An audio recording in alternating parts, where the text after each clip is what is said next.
ભાગવતમ સ્કંદ અવાજ થોડો વધારે પડશે. શ્રીમદ ભાગવતમ સ્કંદ તૃતીય અધ્યાય અષ્ટમ ગર્ભોદક્ષાય વિષ્ણુમાંથી બ્રહ્માજીનું પ્રાગટ્ય. શ્લોક સંખ્યા 22.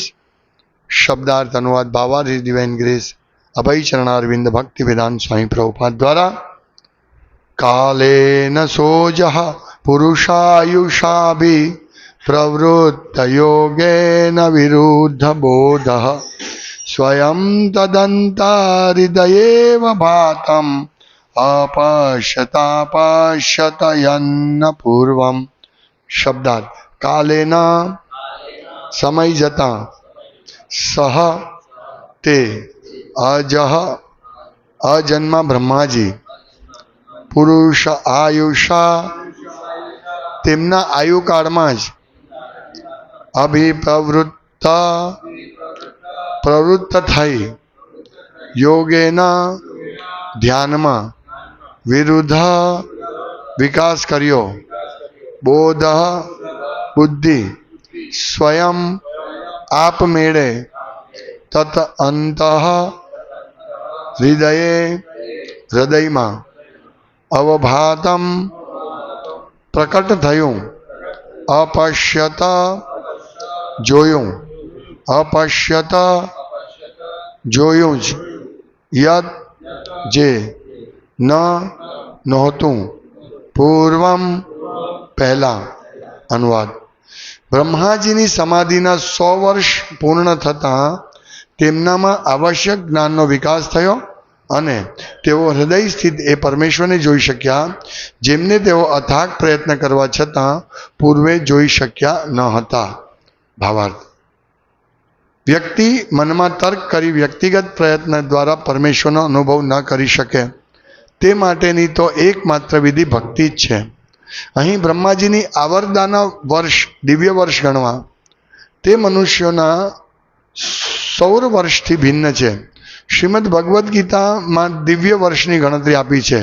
સહસ્રયુગ પર્યંતમ આહર્યદ બ્રાહ્મણો વિદુહો 4 યુગના સમગ્ર સમયથી સહસ્ર ગણો સમય તે બ્રહ્માજીનો એક દિવસ. આ આધાર પર બ્રહ્માજીએ 100 વર્ષ તપ કર્યું ત્યારે તે સર્વ કારણોના કારણને સમજી શક્યા અને ત્યાર પછી તેમણે બ્રહ્મ સંહિતા રચી જેને ભગવાન ચૈતન્ય માન્ય અને સ્વીકૃત કરેલ છે. એમાં તેઓ ગાય છે ગોવિંદમાદિ પુરુષમ તમહમ ભજામિ. કોઈ પણ વ્યક્તિને ભગવાનની સેવા કરવા માટે અથવા ભગવાનને યથાતથ સ્વરૂપમાં ઓળખવા માટે ભગવાનની કૃપાની પ્રતીક્ષા કરવી પડે. ભગવાનની કૃપાની પ્રતીક્ષા કરવી પડે. ઓમ જ્ઞાનતિમિરાંધસ્ય જ્ઞાનંજન શલાકયા ચક્ષુરુન્મિલિતમ યેન તસ્મૈ શ્રી ગુરવે નમઃ. શ્રી ચૈતન્ય મનોભીષ્ટમ સ્થાપિતમ યેન ભૂતલે સ્વયં રૂપ કદામયં દદાતિ સ્વપદાંતિકમ. વંદ્યહમ શ્રી ગુરુ શ્રીયુતપદકમલમ શ્રી ગુરુન વૈષ્ણવાંશ્ચ શ્રી રૂપમ સાગ્રજાતમ સહગણ રઘુનાથાન્વિતમ તમ સજીવમ સાદ્વૈતમ સાવધૂતમ પરિજન સહિતમ કૃષ્ણ ચૈતન્ય દેવમ શ્રી રાધા કૃષ્ણ પાદાન સહગણ લલિતા શ્રી વિશાખાન્વિતાંશ્ચ.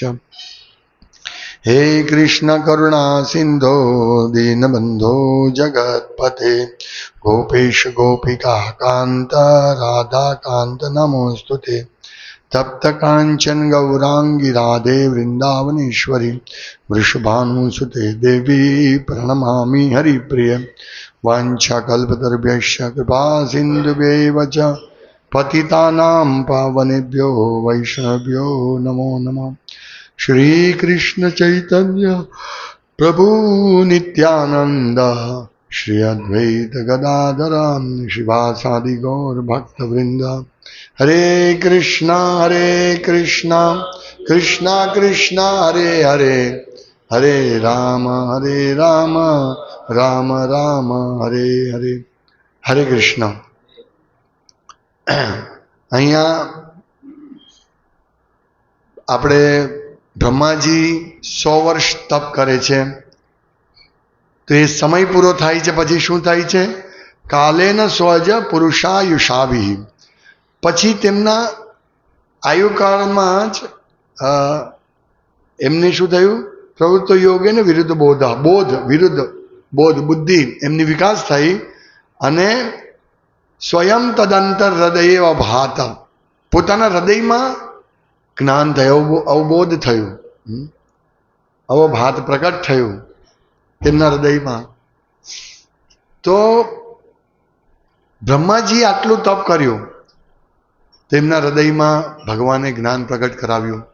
હવે અહીંયા એક વસ્તુ છે કે બ્રહ્માજી, દરેક જીવ, દરેક શરીર 100 વર્ષ જીવે, પણ એ 100 વર્ષ દરેકના જુદા જુદા હોય.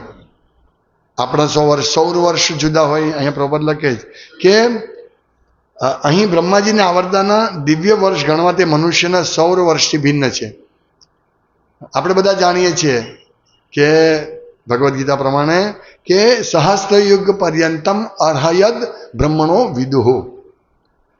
બ્રહ્માજી 100 વર્ષ, સહસ્ત્રયુગ પર્યંત, હજારો વર્ષ સુધી બ્રહ્માજી જીવે છે. 1000 વર્ષ, અરે સોરી, એમનું આયુષ્ય, એનો એક દિવસ અહીંયા ગણ્યો છે કે 4 યુગ, ચતુર્યુગ 1000 વખત પસાર થાય ત્યારે બ્રહ્માજીનો એક દિવસ થાય, આપણે બધા જાણીએ છીએ. તો એવા અહીંયા પ્રોપર લખે છે કે એ આ બ્રહ્માજીનો એક દિવસ, આ આધાર પર બ્રહ્માજીએ 100 વર્ષ તપ કર્યું. મીન્સ આવો એક દિવસ 100 વર્ષ એટલે 100 બ્રહ્માજીના વર્ષ તપ કર્યું એવું પ્રભુપાદ લખે છે. અહીંયા પણ એ જ લખે છે પુરુષ આયુષા, તેમના આયુકાળના 100 વર્ષ તપ કર્યું. તો બ્રહ્માજી 100 વર્ષ જીવે. મને એક ભક્તે કહ્યું કે બ્રહ્માજી 100 વર્ષ જીવે છે પણ અહીંયા આયુષ્ય એ તપ 100 વર્ષ જેટલું કરે છે એમના જ આયુષ્યના, આયુકાળના. તો આને શું સમજવું? અહીંયા પ્રભુપાદ પણ લખે છે કે બ્રહ્માજીના એક દિવસના આધારે બ્રહ્માજીએ 100 વર્ષ તપ કર્યું. મીન્સ બ્રહ્માજીએ પોતાનો 100 વર્ષ તપ કર્યું તો બ્રહ્માજી જીવે 100 વર્ષ. તો પછી આ કઈ રીતે સમજવું? તો એ ભક્તે મને પ્રશ્ન પૂછ્યો હતો. પછી મેં સવે સાહેબને પણ પૂછ્યું. તો સવે સાહેબ કે એકચ્યુઅલી બ્રહ્માજી દેવતાના 100 વર્ષ તપ કરે છે, પણ અહીંયા પ્રભુપાદ આ રીતે લખે છે. અને આચાર્યોની, એટલે પાછળ 4થા અધ્યાયમાં એ મેં શોધ્યું પણ મને અત્યારે ખ્યાલ નથી કયા શ્લોકમાં છે કે જેમાં બ્રહ્માજી 100 વર્ષ દેવતાના તપ કરે છે, દેવતાના. પણ અહીંયા લખે બ્રહ્માજી પોતાના આયુના 100 વર્ષ તપ કરે. તો આપણે કઈ રીતે સમજવું? તો આચાર્યો કહે છે કે જે પાછળના શ્લોકમાં જે આવ્યું ને તે આપણે ગણતરી, એ દેવતાઈ વર્ષ ગણતરી કરવા. મીન્સ જેમના 365 દિવસ એટલે 1 વર્ષ, 24 કલાક દેવતાના, એ ગણવું. એ પ્રમાણે બ્રહ્માજીએ 100 વર્ષ તપ કર્યું, એટલે 100 દેવતાઈ વર્ષ તપ કર્યું. પણ આચાર્ય કહે છે કે પાછળનું આપણે લેવું જોઈએ. પણ અહીંયા પ્રભુપાદ આ કેમ લખે છે તે હજુ આપણે જાણવું બાકી છે. હા, કે અહીંયા પ્રભુપાદના આયુના 100 વર્ષ લખે છે. તો ટૂંકમાં જે હોય તે દેવતાઈ વર્ષ હોય કે પ્રભુપાદને, એ આપણે પ્રયાસ કરીશું આ જાણવાનો કે 100 વર્ષ કયા છે. આમ તો દેવતાઈ વર્ષ છે, પણ પ્રભુપાદ કેમ અહીંયા બ્રહ્માજીની આવરદાના કયા તે આપણે જાણવાનું બાકી છે. પણ જે હોય તે, આ એક પોઈન્ટ, મુદ્દો સાઈડ ઉપર મૂકીને આપણે મુખ્ય વસ્તુ શું ગ્રહણ કરવાનું છે કે બ્રહ્માજીએ તપ કર્યું. આ મહત્વનો મુદ્દો છે કે બ્રહ્માજીએ તપ કર્યું છે, એ પોઈન્ટ આપણે પકડવાનો છે. બ્રહ્માજીએ તપ કર્યું તો એ તપ પછી એમને ભગવાનના શું થયું? સ્વયં તદંતર હૃદય અવભાત, એમના હૃદયમાં પ્રગટ થયું સ્વયં. તો અને એ રીતે તે હૃદયસ્થ ભગવાનને જોઈ શક્યા. આ મહત્વનો મુદ્દો આમાં છે. તો આપણે ગઈકાલે પણ જોયું કે ભગવાનને કોણ સમજી શકે? ભક્ત દ્વારા, ભક્તિ દ્વારા. તો જ્યારે આપણે ભક્તિ કરીએ છીએ તો એ ભક્તિને કારણે ભગવાન પ્રસન્ન થાય છે અને પછી ભગવાન આપણને માર્ગદર્શન આપે છે. બ્રહ્માજી પાસે માર્ગદર્શન આપવાનું કોઈ નહોતું. આપણી પાસે માર્ગદર્શન આપવાના હૃદયમાં પરમાત્મા છે, ભગવાન છે, અને બહાર શાસ્ત્રો છે અને ગુરુ છે. જુઓ, બ્રહ્માજી પાસે કોઈ નહોતું, હે ને? એટલે આપણે બ્રહ્માજીથી સારી પરિસ્થિતિમાં છીએ એક અર્થમાં જોઈએ તો. ભક્તો કે બહુ સરળતાથી આપણને મળે છે, અંદરથી પણ જ્ઞાન મળે છે, ભગવદ્ ગીતામાંથી પણ જ્ઞાન મળે છે, શાસ્ત્રોમાંથી પણ જ્ઞાન મળે છે. એટલે આપણે બ્રહ્માજીથી સારી, કારણ કે બ્રહ્માજીને તો કોઈ માર્ગદર્શન નહોતું, કોઈ જ માર્ગદર્શન નહોતું, અને છતાં બ્રહ્માજી તપ કરે. આટલું બધું લાંબુ તપ કરવું. અને આપણે જોઈએ છીએ કે આપણે પણ 2 કલાક જપ કરવા ભારી પડે, હે ને? કેટલા ભારી પડે છે વિચારો. એટલે આપણી સ્થિતિ શું, અહીંયા 100 વર્ષ તપ કર્યું બ્રહ્માજીએ, ને આપણે 2 કલાક તપ કરવો હોય તો અઘરું પડે ને. એટલે આપણી સ્થિતિ સારી હોવા છતાં, બ્રહ્માજી સારી હોવા છતાં પણ આપણે એનો લાભ નથી ઉઠાવી શકતા સારી રીતે. એટલે આપણે કોન્સન્ટ્રેશન રાખવું જોઈએ કે આપણે આમાંથી આપણે શું શીખવાનું છે, કે આપણે બ્રહ્માજી થી સારી વસ્તુ મળી છે તો એનો લાભ કેમ નહીં ઉઠાવીએ? કોની પ્રતીક્ષા કરી રહ્યા છીએ આપણે? કોની પ્રતીક્ષા કરી રહ્યા? કારણ કે આપણી પાસે મહાજનો એને ગતસ પંથા, જે રસ્તા ઉપર મહાજનો ચાલ્યા છે, બ્રહ્માજી એક મહાજન છે, એ રસ્તે આપણે કેમ નહીં ચાલવું છે? રસ્તો આપણને ખબર છે, અને 100% આપણું લક્ષ્ય, આપણે જ્યાં જવાનું છે તે આપણને ખબર છે, અને આ જ રસ્તો છે એ ખબર છે. પછી પણ જો આપણે ભક્તિ પ્રોપરલી નહીં કરીએ તો શું થાય? આપણે કમભાગી કહેવાય ને, આપણે છૂટી જઈએ.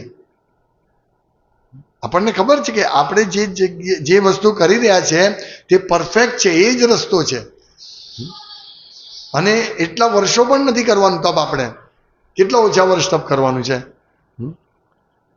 20 વર્ષ, 25 વર્ષ, 50 વર્ષ વધારે વધારે. એનાથી વધારે તો તપ કરવાનું નથી આપણે. તો શા માટે નહીં કરીએ તપ? અને અહીંયા બ્રહ્માજી તપ કરે એટલે તમે વિચારો કે 100 દેવતાએ વર્ષ જમવાનું શું હશે? દિવ્ય ભગવાનની કૃપાથી એ આ તપ કરી શક્યા. હવે તો 2 કલાક થાય, લાવો નાસ્તો, લાવો 2 કલાક, લાવો જમવાનું, લાવો. આપણી હાલત આવી છે. તો બી કંઈ નહીં, પ્રભુપાદ કહે છે કંઈ વાંધો નહીં, 4 જપ સવારે કરો, 4 પ્રસાદ લેતા પહેલા કરો. પ્રભુપાદ આ રીતે કરતા હતા જપ. તો આપણે શિક્ષા લેવી છે. કોઈ કે મારી પાસે ટાઈમ નથી જપ કરવાનો, નહીં, આવી રીતે જપ કરો, સવારે, બપોરે, સાંજે, રાત્રે, કંઈ નહીં, પૂરા કરો, પણ વ્યવસ્થિત રીતે કરો. તપ કરો તો બરાબર કરો ને. બ્રહ્માજી તપ કરવા બેઠા, આમાં આમ તેમ થોડું જોતા હતા, મને કોઈ જોઈ જ કે નહીં, વ્યવસ્થિત તપ કરવાનું. એટલે આપણે બધાએ સાધના વ્યવસ્થિત કરવી જોઈએ. આપણી પાસે ધ્યેય છે, સાધન ને સાધ્ય આપણને ખબર છે, આપણી સાધન છે. હરે નામ હરે નામ હરે નામ એવ કેવલમ. અને આપણને ખબર છે કે આપણને 4 બાજુથી માર્ગદર્શન મળે છે, 4 બાજુથી. પરમાત્મા તો આપે જ છે, ગુરુ આપે છે, શાસ્ત્ર આપે છે, ભક્તો આપે છે, પરફેક્ટ. અહીંયા નહીં, અહીંયા જાઓ, અહીંયા જાઓ, અહીંયા જાઓ, અહીંયા જાઓ. જેમ કુંભ મેળામાં ક્યાં જવું, એટલે ત્યાં બધા સ્વયંસેવક ઉભા થઈ, ભાઈ ક્યાં જવાનું? અહીંયા. સેક્ટર 19 અહીંયા, સેક્ટર 18 અહીંયા, આ જગ્યા ક્યાં? તો બધા. પણ શું થયું કે જે દિવસે એક બહુ ભીડ થઈ ગઈ, એટલે એમણે બેરિકેડ તોડી નાખ્યા, અને એમાંથી બધા એ ગયા, એટલે ઘણા લોકોનું મૃત્યુ થયું. એટલે આપણે બેરિકેડ નહીં તોડો, શાંતિથી ચાલ્યા કરો, સીધા સીધા સીધા. જેમ ગોવર્ધન પરિક્રમા કરીએ એટલે 21 કિલોમીટર છે, તો 10 કિલોમીટર થાય, એટલે હવે કેટલું બાકી, કેટલું બાકી, કેટલું બાકી. પછી જ્યારે આપણે ગોવર્ધન ગામ પાસે પસાર થયા ત્યારે આપણે પૂછીએ કે આ રસ્તો કે આ રસ્તો? બંને રસ્તા ત્યાં જ જશે, પરિક્રમામાં જ જશે. તો આપણે પૂછીએ છીએ અને આપણને માર્ગદર્શન મળે એટલે આપણે પરિક્રમા કરી શકીએ છીએ. હા, એવી જ રીતે સ્પષ્ટ માર્ગદર્શન પ્રભુપાદ આપી રહ્યા છે હજુ પણ એમના પ્રવચનો દ્વારા, બુક્સ દ્વારા કેટલું સરસ માર્ગદર્શન મળે છે. અને શુષ્ક નથી. અહીંયા આપણે જોઈએ તો બ્રહ્માજીને શુષ્ક તપ કરવું પડ્યું ને. પણ એ અત્યારે આપણને એવું લાગે કે આ બહુ શુષ્ક તપ છે, પણ એ સમયે શક્તિ મળતી હિરણ્યકશિપુ કેટલું તપ કર્યું ને આખું શરીર ખવાઈ ગયું. તમે વિચારો, હા, આખું શરીર ખવાઈ ગયું, પણ તપને કારણે જે પોષણ મળે છે એ મહત્વનું છે. જો આખો દિવસ પેલો ખા ખા ખા કર્યા કરે તેને પોષણમાં પછી અપચો થઈ જાય. પણ વ્યક્તિ જ્યારે ભક્તિ કરે ને તો એ ધીમે ધીમે ધીમે એનું સંયમિત થાય છે. તો એને શક્તિ ક્યાંથી મળે? એની શક્તિ ભક્તિમાંથી મળે છે. એટલે ખાલી જમવાનું એ તો જરૂરી છે, શરીરના પોષણ માટે જરૂરી છે, પણ આત્માનું પોષણ એ છે તપ. એટલે આ બ્રહ્માજી છે કે જે પણ 60,000 વર્ષો તપ કર્યું, હા, તે બધા તપ કઈ રીતે કરે છે? આનાથી આપણે અંદરથી આત્માની શક્તિથી. આત્મા બહુ શક્તિશાળી છે.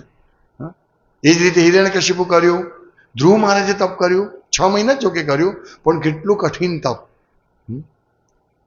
આપણને કરવાનું હોય તો પણ એમને દ્રઢ નિશ્ચય હતો. એમની દ્યુતિ સત્વગુણમાં હતી કે એમણે મન, પ્રાણ અને ઇન્દ્રિયોને કંટ્રોલ કરીને તપ કર્યું હતું. તો આપણે પણ એ રીતે કરવું જોઈએ. એટલીસ્ટ આટલી નાની સાધના કળિયુગમાં આટલું મોટું ડિસ્કાઉન્ટ કોણ આપી શકે? 100 વર્ષ તપ કરવું અને 100 મિનિટ તપ કરવું. આપણે 100 મિનિટ તપ કરવાનું છે 100 વર્ષની ગણતરી પ્રમાણે, હે ને? 100 કે 200 મિનિટ એટલું તપ કરવું જ જોઈએ. ગમે તે રીતે ટાઈમ કાઢવો છે. હા, બ્રહ્માજી વિચારતે કે ભાઈ ઉભા રહો, મારે પહેલાં મને શોધવા તો દે કે હું મારે શું કરવાનું, ક્યાં બેસવાનું, શું કરવાનું શોધવા દો. અહીંયા નીચે હું પછી હું કરીશ. આપણે એવું નથી કરવાનું. આપણી પાસે બધું એકદમ ફર્સ્ટ ક્લાસ રસ્તો છે. બસ ખાલી આપણે એ પ્રમાણે કાર્ય કરવાનું છે, સેવા કરવાની. 100 મિનિટ જપ કરવાના છે, રીડિંગ કરવાનું છે. રીડિંગ ફાફા પડી જાય આપણને.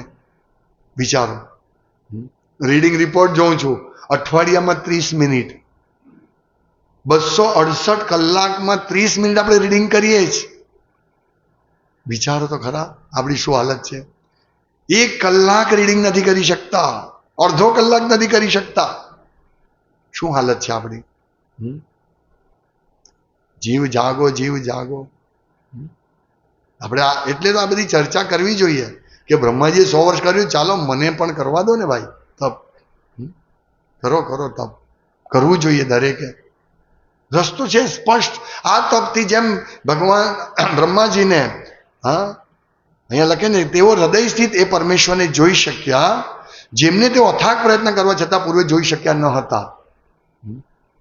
આપણે પણ અત્યારે ભગવાન ક્યાં છે, ભગવાન ક્યાં છે નથી જોઈ શકતા ને. આપણે કોઈ પૂછે તમે ભગવાનને જોયા? આટલા વર્ષોથી જપ કરો છો, ભગવાનને જોયા?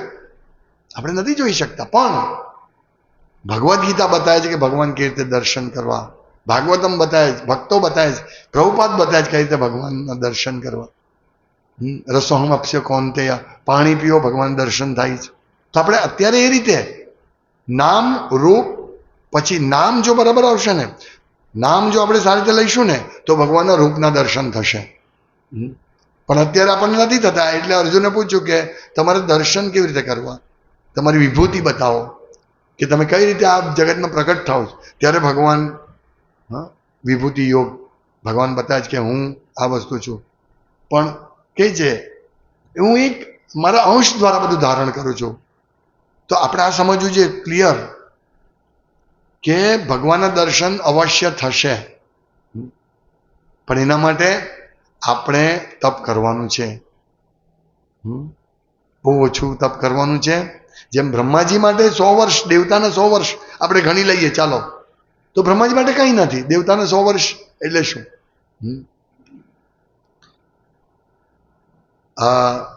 આપણી દ્રષ્ટિએ વધારે કહેવાય 100 વર્ષ કે 10,000 વર્ષ જે હોય તે. તો એ બ્રહ્માજી માટે કંઈ નથી.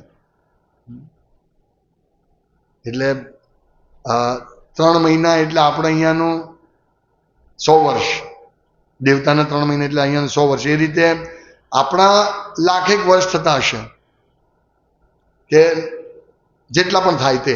બ્રહ્માજી માટે એટલા વધારે નથી, પણ છતાં એટલું તપ કરવું. એ જ રીતે આપણા માટે પણ 3 કલાક 6 કલાક સાધના કરવી અઘરું નહીં હોવું જોઈએ. આપણે 6 કલાક તપ કરવું જ જોઈએ. સવારે ભગવાનની ભક્તિ કરો, બપોરે ફેમિલી બિઝનેસ કે જે પણ હોય પોતાના માટે એના માટે, અને સાંજે પરિવાર માટે. આ 3 આપણે કાઢવું જ જોઈએ. પરિવાર માટે મીન્સ સાંજે સંધ્યા આરતી કરો, બેસીને જપ કરો અથવા તો ચર્ચા કરો. સવારે ભક્તિ કરી દો, બપોરે તમારે બિઝનેસ, આખો દિવસ આપી દો એના માટે. પણ સવાર સાંજ કમસે કમ રીડિંગ, ચેન્ટિંગ, ભક્તોના સંગમાં આપવું જોઈએ. નહીં તો સમય ક્યાં મળશે આપણને. એટલે આ તપ તો દરેકે કરવું જ જોઈએ. જે દીક્ષિત છે એને તો ખાસ, એની તો જવાબદારી છે. જો બ્રહ્માજી દીક્ષિત નહોતા, હા, પછી ભગવાન દીક્ષા આપે છે ગાયત્રી મંત્ર દ્વારા. પણ એ પહેલા બ્રહ્માજી તપ કરે એટલે અત્યારે સમજો કે એમણે શેલ્ટર લીધું છે. આપણા ભક્તો કે મને શેલ્ટર અપાવો, મને શેલ્ટર અપાવો. તો જો શેલ્ટર લેવો હોય તો પછી બ્રહ્માજીને જેમ તપ કરવું પડશે. એટલે વિચારજો. પણ જેણે શેલ્ટર લઈને દીક્ષા લઈ લીધી છે એને તો કમ્પલસરી. બ્રહ્માજીને દર્શન થઈ ગયા. ગોવિંદમાં આદિપુરુષમ તમામ ભજામી. પ્રભુપાદ લખે ને કે જ્યારે દર્શન થયા, ક્યાં ગયું, હા, અને ત્યારે જ બ્રહ્માજીએ 100 વર્ષ તપ કર્યું ત્યારે તે સર્વ કારણના કારણને સમજી શક્યા. અને ત્યાર પછી તેમણે બ્રહ્મ સંહિતા રચી, જેને ભગવાન ચૈતન્ય માની અને સ્વીકૃત કરેલી છે. તેમાં તેઓ ગાય છે ગોવિંદમ આદિપુરુષમ તમહમ ભજામી. તો સમજવું જોઈએ આપણે. એટલે રોજના જે 6 કલાક આપણે તપ કરીએ છીએ તે બ્રહ્માજી જે તપ કર્યું છે ને, હા, એ પ્રમાણે આપણે ગણતરી કરીએ તો 6 કલાક કાઢવાનું. 24 કલાકમાંથી 6 કલાક એટલે 6 ચોક 24, 25% સમય ભગવાન માટે કાઢવાનો જ. શેડ્યુલ બનાવવું જોઈએ આપણે દરેકે કે કઈ રીતે આપણે કાઢવો. એ આપણા હાથમાં છે ને. બ્રહ્માજીને કોઈ આ માર્ગદર્શન નહોતું, છતાં એમણે કર્યું તપ. આપણને માર્ગદર્શન છે ને આપણે નહીં કરીએ તો આપણી એ છે. અને તો શું થશે? તપ કરશું તો શું થશે? તો પ્રભુપાદ લખે છે કોઈ પણ વ્યક્તિને ભગવાનની સેવા કરવા માટે અથવા ભગવાનને યથાર્થ સ્વરૂપમાં ઓળખવા માટે ભગવાનની કૃપાની પ્રતીક્ષા કરવી પડે. આ તપ મીન્સ પ્રતીક્ષા. આપણે પ્રતીક્ષા કરીએ અત્યારે કૃપા મળે. જેવું આપણે તપ કરશું એટલે ભગવાનની કૃપા મળશે અને ભગવાનના દર્શન થશે. એટલે આપણે હવે આમાં 2 વસ્તુ પ્રભુપાદ લખે છે કે ભક્તિમય સેવા કરવા માટે ભગવાનની કૃપા જોઈએ તો જ સેવા થશે. ને આપણે બધા ઉપર ભગવાનની કૃપા છે. એટલે પહેલા પોઈન્ટ પરીક્ષામાં તો આપણે પાસ થઈ ગયા કે કૃપા મળી ભગવાનની. હવે આપણે ખાલી પ્રતીક્ષા, કે weight and watch. Bus watch તો ખબર છે શું જોવાનું તે. હવે આપણે પ્રતીક્ષા એ જ કરવાની છે. બહુ વર્ષો પહેલા પેપ્સી લોન્ચ થવાનું, પેપ્સી કોલ્ડ ડ્રિંક. ત્યારે એની જાહેરાત આવેલી હતી. તે જાહેરાત લોન્ચ કરવાના હતા, પણ એ જાહેરાત લોન્ચ કરવા માટે જાહેરાત જોવા માટે પણ એક જાહેરાત બનાવે છે 30 સેકન્ડની.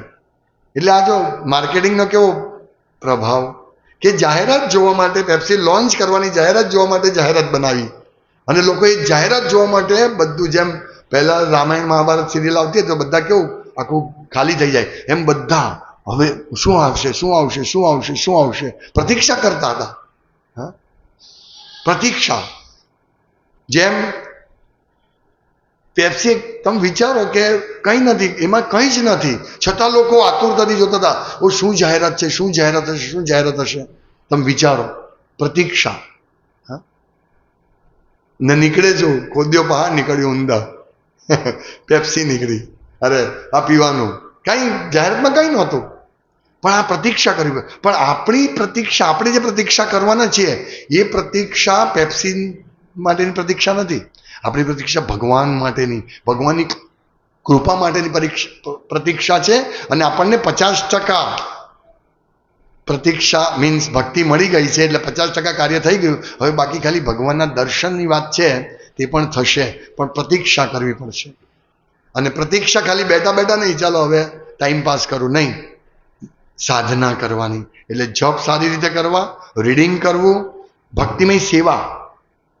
હા, ભક્તિમય સેવાની કૃપા મળી, પણ હવે એ સેવા દ્વારા ભગવાનના દર્શન થશે.